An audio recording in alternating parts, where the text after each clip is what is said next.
ତ ଜଣେ ଆସିବା ପାଇଁ କାନ୍ଦୁଥିଲା 22 ତାରିଖ ଆଗରୁ। ତ ପୁରା ଶସ୍ତାରେ ଆଳୁ ବିକି ଦଉଛନ୍ତି। ସେଣେ ପଳେଇଲେ ମତେ ମୁଁ ଏବେ ଭାରି ଚାଲିନି, ହାତରେ ଦେଖିଲେ କୁଟା ବିଡ଼ା, ତ କୁଟା ବିଡ଼ା ନେଇକି ଯିମି ତାଙ୍କୁ ନେଇକି ଆସିମି, ସେ ମତେ ଛକରେ ଛାଡ଼ିଦବ, ଦେନେ ମୁଁ ଚାଲିମି ବାଡ଼ିକି, ସେଠି ନିଆଁ ଲଗେଇକି ଆସିକି ପଳେଇ ଆସିମି ଆଉ। ତ ଚାଲନ୍ତୁ ତାଙ୍କୁ ଆଣିବା ପାଇଁ ଯିବି ଏବେ। ଏବେ ମୁଁ ଗାଡ଼ି କାଢ଼ିକି ଯିବି।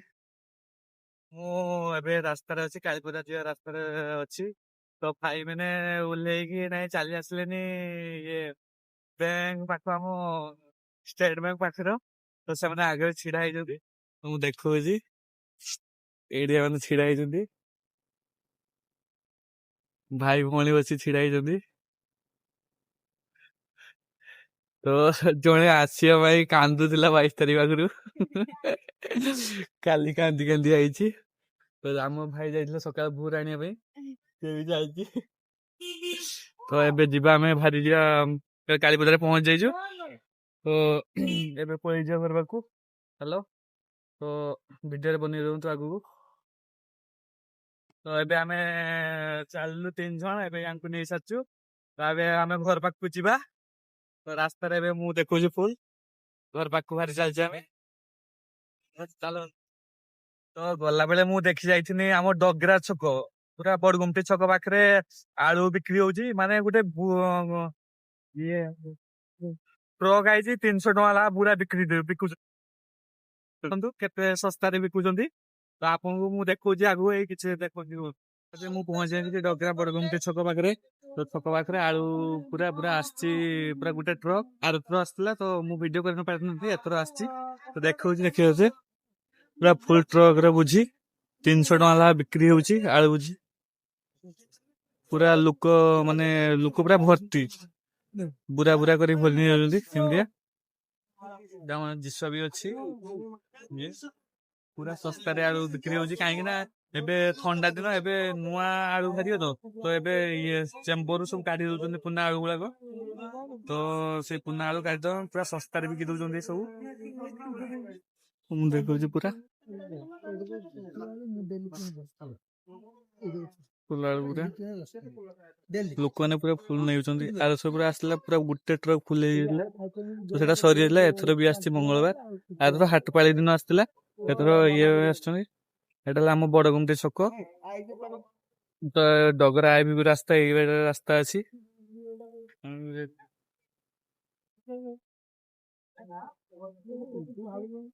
ଭାଇ 300 ଟଙ୍କା, ପୁରା ଶସ୍ତା। ଆଉ କେତେବେଳେ ପହଞ୍ଚିଲେ? ଏଇ ତ ଜଷ୍ଟ ପହଞ୍ଚିଲେ 15 ମିନିଟ୍ ହେଲା ଆଉ। ଆଜ୍ଞା, ତ ଦେଖିବା ପୁରା ଶସ୍ତାରେ ଆଳୁ ବିକି ଦଉଛନ୍ତି। ତ ଟ୍ରକ୍ ଫୁଲ ଆରଥର ଆସିଥିଲା, ତ ସରି ଯାଇଥିଲା ନା ଏଥର? ଏବେ ସାରିକି ଯିବା। ତ ଫୁଲ ଦେଖିବା, ଲୋକମାନେ ଫୁଲ ଅଛନ୍ତି, ସମସ୍ତେ ନେଇଯାଉଛନ୍ତି ଆଳୁ ଗୁରା, ପୁରା ଶସ୍ତା ଲାଗୁ, ସମସ୍ତେ ନେଇଯାଉଛନ୍ତି।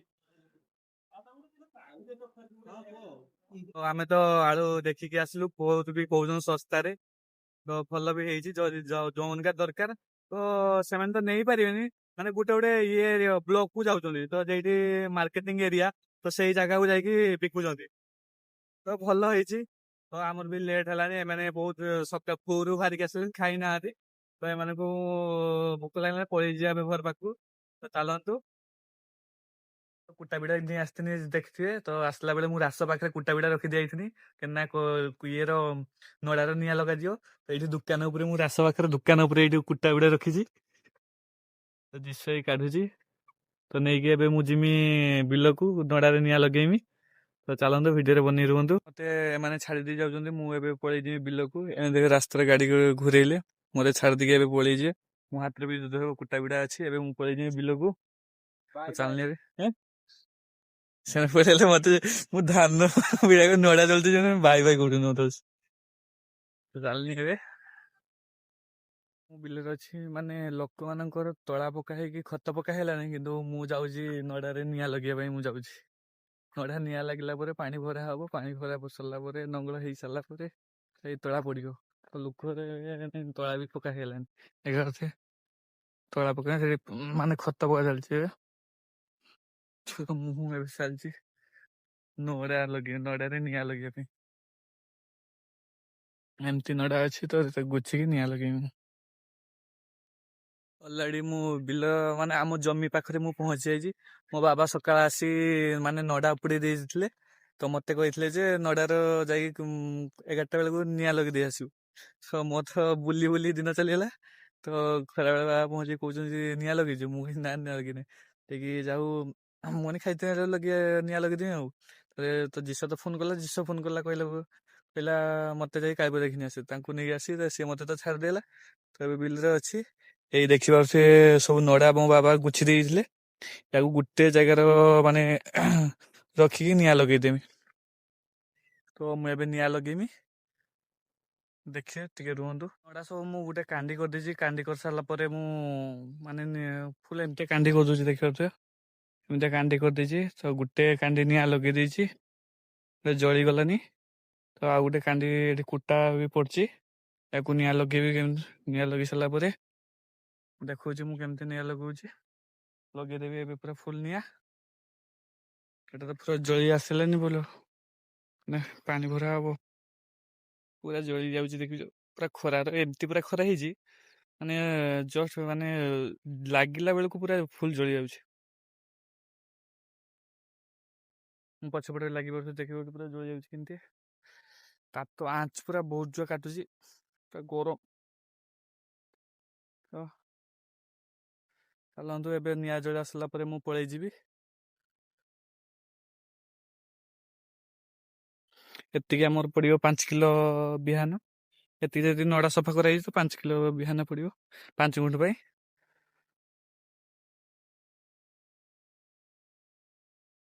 ମୁଁ ନିଆଁ ଜଳି ସାରିଲା ପରେ ଗୋଟେ ପିଲା ମାନେ ଏଇଠିକା ପିଲା ମାନେ ବିଲ ହିଡରେ ମାନେ ସାଇକେଲ ଚଲାଉଛି। ତ ଦେଖିଲେ ପୁରା ଆଶ୍ଚର୍ଯ୍ୟ ହେଇଛି।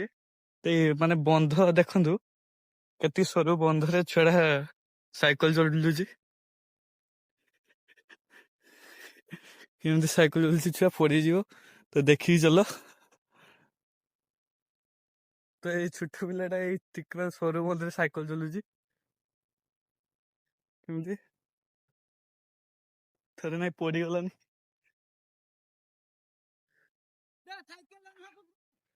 ଛୋଟ ପିଲାଟା ମାନେ ସାଇକେଲ ଚଲଉଛି ଭିଡରେ। ଏ ପିଲାଟା ଗିମା ଚଲଉଛି। ଛୁଆ ଠିକ ଗାଉଁଲି ଷ୍ଟାଇଲରେ ସବୁ କାମ। ଗାଁର ସୁଖ ଶାନ୍ତି ମାନେ କାହିଁ ବନ୍ଧୁରେ ସାଇକେଲ ଚଲେଇବା କାହିଁ ଇଏରେ କେତେ ପିଲାଦିନ ସ୍ମୃତି ମାନେ ବହୁତ ଖୁସି ଲାଗେ।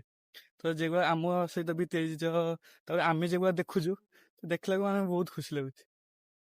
କେତେ ଆମ ସହିତ ବିତି ଯାଇଛି। ତ ସେଇ ପିଲାଟା ସେ ସାଇକେଲ ମାନେ ଏଇ ସରୁ ବନ୍ଧରେ ସେ ସାଇକେଲ ଚଲଉଛି ଭାଇ। ମାନେ ମୋ ଆଗରେ ପଡିଗଲା ସେ ମାନେ ଉଠି ପଡୁନି ସରୁ ବନ୍ଧରେ ପଡିଗଲା ଯେମିତି।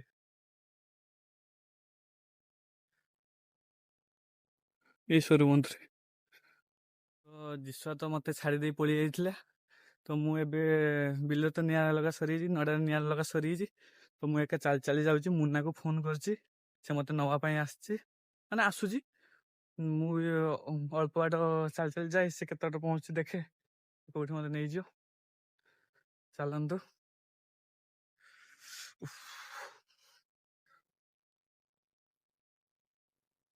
ନବା ପାଇଁ ମୁନା ଆଉ ମୋ ଝିଆରୀ ଛୁଆ ଆସିଛି। ବେଟେ ସ୍କୁଟିରେ ଆଇଛି ମୋ। ଯାଉ ଧନ୍ୟବାଦ ମତେ ନେଇତେ ଆସିଥିବାରୁ। ଧନ୍ୟବାଦ ମୋ ଭାଇ କି ଯାହା ଫୋନ କଲା ପରେ ସାଙ୍ଗେ ସାଙ୍ଗେ ଆସିଗଲା ମତେ ନବା ପାଇଁ।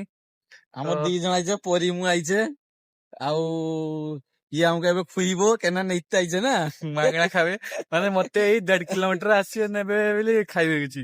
ହଁ ତ ଚାଲିଛୁ। ତ ଭିଡିଓ ଯଦି ଭଲ ଲାଗେ ତାହେଲେ ଲାଇକ୍ ସବସ୍କ୍ରାଇବ ଏବଂ ସେୟାର ଟିକେ କରିଦେବେ। ଯଦି ଫେସବୁକ ପେଜ ଦେଖୁଛନ୍ତି ତ ନିହାତି ଫଲୋ ଟିକେ କରିଦେବେ। ତ ରହିଲୁ ଆଜିକା ପାଇଁ ବାଇ ବାଇ। ତ କାଲି ପୁଣି ନୂଆ ଭିଡିଓରେ ଦେଖାହବ। ବାଇ ବାଇ ବାଇ ବାଇ କରିଦେ।